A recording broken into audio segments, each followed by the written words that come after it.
Good morning. Ngasigi video mugi minarase ma'am ado kenogi nahan Zibu Symbol chain kiba ngai charge kamaina tawdoino na hange ko adu doi hapetang share torake aduga mamang de yeng hodaba ngai ki matang da haira ko hadi Zibu Symbol se ki kana ba se ko hai tare ko hadi si se koina money attract tawna ba da season ga da po ne ko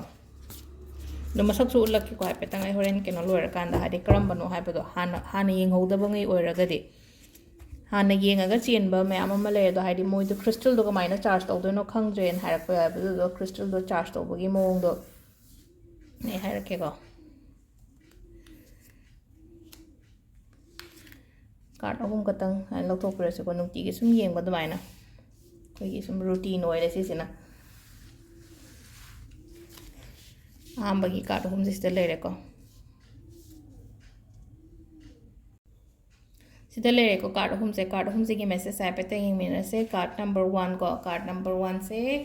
akoi gi celebration gumba leye ko ngasi gi hairam ne na haide daily reading oi tawna celebration gumba mi punba aduga nungaina leigadaba na mene ko ngasi se aduga relationship ke ka haira ga su haide fazana nushi channa leigani ko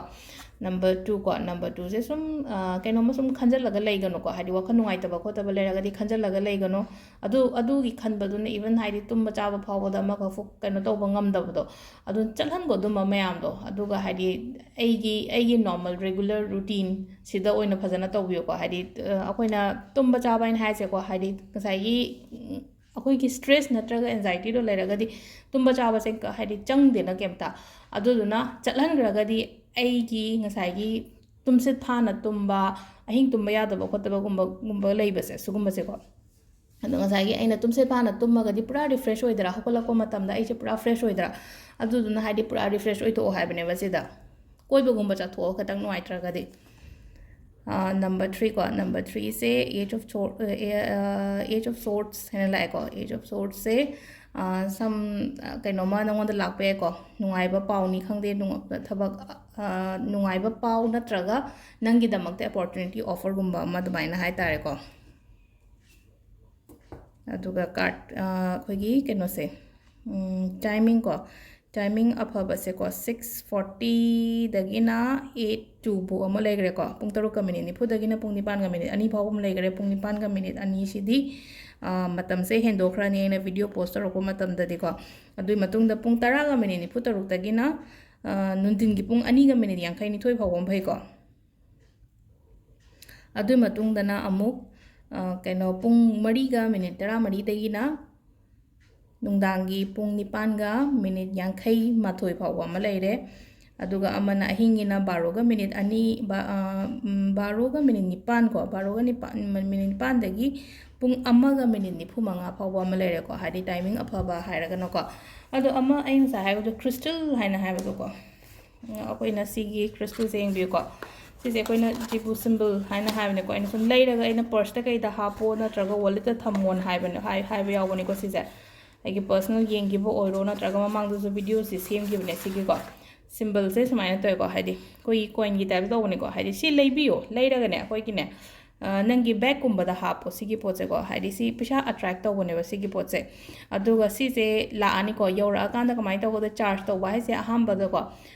purnima maya da yora ga di yam phare ko haidi purnima maya da yora ga di si se khoina ko nama da hapaga ko nama da hairaga di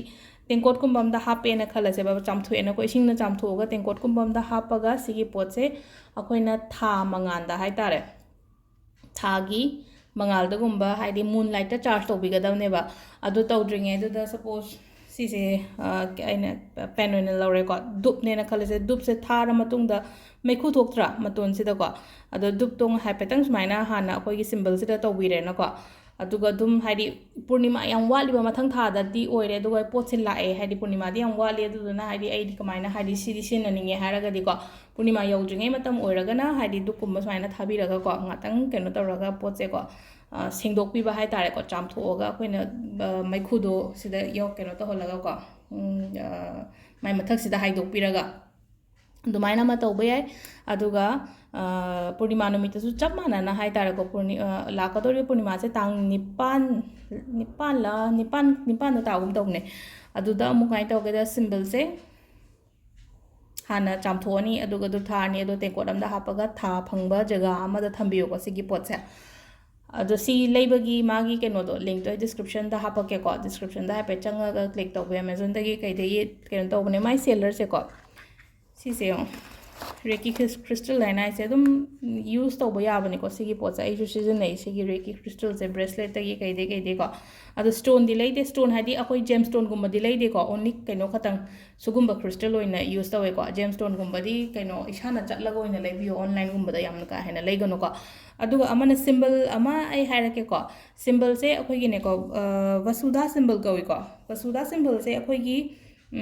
suppose ꯅꯪꯒꯤ ꯄꯩꯁꯥ ꯕ꯭ꯂꯣꯛꯀꯨꯝꯕꯒ ꯂꯩꯕꯒ ꯂꯩꯅ ꯍꯥꯏꯗꯤ ꯄꯩꯁꯥꯁꯦ ꯂꯥꯛꯀꯗꯕꯗꯤ ꯂꯩꯔꯒ block ꯇꯧꯔꯒ ꯂꯩꯕ ꯑꯗꯨꯝꯕ ꯉꯩꯒꯤ ꯍꯥꯏꯇꯥꯔꯦꯀꯣ ꯁꯤ ꯁꯤꯖꯤꯟꯅꯕꯤꯕ ꯌꯥꯏꯀꯣ ꯉꯁꯥꯏꯒꯤ ꯋꯁꯨꯙꯥ ꯁꯤꯝꯕꯜꯁꯦ ꯁꯨꯃꯥꯏꯅ ꯇꯧꯕꯅꯦꯀꯣ ꯁꯤꯒꯤ ꯁꯤꯝꯕꯜꯁꯦ ꯁꯤꯁꯨ ꯑꯩ ꯗꯤꯁꯀ꯭ꯔꯤꯞꯁꯟꯗ ꯍꯥꯞꯄꯛꯑꯒꯦ ꯍꯥꯏꯗꯤ ꯃꯥꯒꯤ ꯀꯩꯅꯣ ꯇꯧꯕꯁꯦ ꯍꯥꯏꯗꯤ ꯑꯩ ꯐꯦꯁꯕꯨꯛꯇ ꯑꯞꯂꯣꯗ ꯇꯧꯔꯒ ꯁꯤꯒꯤ ꯋꯁꯨꯙꯥ ꯁꯤꯝꯕꯜꯁꯦ ꯍꯥꯞꯄꯛꯑꯒꯦ ꯑꯗꯨꯗꯒꯤ ꯗꯥꯎꯟꯂꯣꯗ ꯇꯧꯕꯤꯔꯣꯀꯣ ꯆꯪꯉꯒ ꯑꯗꯣ ꯁꯤꯝꯕꯜꯁꯦ ꯁꯨꯃꯥꯏꯅ ꯇꯧꯔꯅꯤꯀꯣ ꯁꯤꯁꯦ ꯅꯪꯒꯤ ꯐꯣꯟꯒꯤ ꯋꯥꯜꯄꯦꯄꯔ ꯅꯠꯇ꯭ꯔꯒ ꯅꯪꯒꯤ ꯀꯩꯅꯣꯗ ꯍꯥꯞꯄꯣ ꯑꯩꯈꯣꯏꯒꯤ ꯂꯦꯞꯇꯣꯞꯀꯤ ꯋꯥꯜꯄꯦꯄꯔꯒꯨꯝꯕ ꯂꯩꯅꯀꯣ ꯑꯩꯅ ꯁꯨꯝ ꯉꯥꯛꯇꯅ ꯎꯕ ꯃꯐꯝꯒꯨꯝꯕꯗ ꯑꯗꯨꯃꯥꯏꯅ ꯍꯥꯞꯄ ꯍꯥꯏꯇꯥꯔꯦꯀꯣ ꯑꯗꯨꯒ ꯍꯥꯞꯄꯒꯅ ꯅꯨꯃꯤꯠꯁꯦ ꯀꯌꯥꯝ ꯀꯨꯏꯅ ꯊꯝꯒꯗꯒꯦ ꯍꯥꯏ ꯀꯥꯟꯁꯤꯗꯀꯣ 43 days ꯊꯝꯕꯤꯌꯨꯀꯣ ꯁꯤꯒꯤ ꯄꯣꯠꯁꯤꯃꯗꯤ ꯑꯗꯣ ꯈ꯭ꯔꯤꯁꯇꯜ ꯆꯥꯔꯖ ꯇꯧꯕꯒꯤ ꯅꯤꯌꯣꯝ ꯈꯪꯉꯦꯅ ꯃꯌꯥꯝ ꯑꯗꯣ ꯁꯤꯗ ꯁꯤ ꯂꯩꯔꯦꯀꯣ ꯉꯁꯤꯒꯤ ꯚꯤꯗꯤꯑꯣꯁꯦ ꯑꯩ ꯀꯩꯅꯣꯉꯩꯗꯣ ꯑꯩꯅ ꯍꯧꯖꯤꯛ ꯍꯥꯏꯔꯤꯕ ꯄꯣꯠꯉꯩꯁꯦ ꯉꯁꯥꯏꯒꯤ ꯁꯤ ꯂꯩꯕꯒꯤ ꯂꯤꯡꯛꯇꯨꯅꯦ ꯑꯗꯒꯤ ꯀꯩꯅꯣ ꯍꯧꯖꯤꯛꯀꯤ ꯁꯤꯝꯕꯜꯒꯤ ꯂꯤꯡꯛꯇꯨꯁꯨ ꯂꯣꯏꯅꯃꯛ ꯑꯩ ꯗꯤꯁꯀ꯭ꯔꯤꯞꯁꯟꯗ ꯍꯥꯞꯄꯛꯑꯒꯦꯀꯣ ꯊꯦꯡꯛ ꯌꯨ